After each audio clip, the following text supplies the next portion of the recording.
Tonight, an Angelina County Volunteer Fire Department has invested in a rescue boat after seeing an increase in home and car-related water rescues. As KTRE's Vanessa Johnson reports, Moffett VFD is now one of the few departments that have one in the county.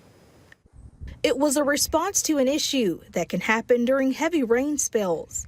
Moffett Volunteer Fire Department decided to invest in a rescue boat after seeing the need for it earlier this year. When these roads get flooded out or these ditches or creeks get flooded out and people can't get out of their homes, we have to come in to get them.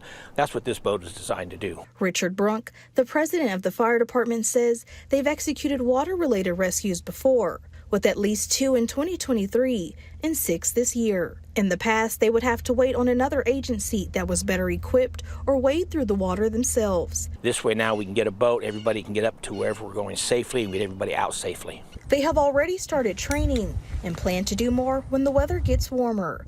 While the boat is property of Moffett VFD, he says it will be available for any agency in the county who may need it. All the departments work together, and if we can improve ourselves anytime, we're not just improving ourselves for the Moffett area, but anything we improve improves the whole county. The boat was purchased along with the truck to help transport it, both totaling close to $37,000.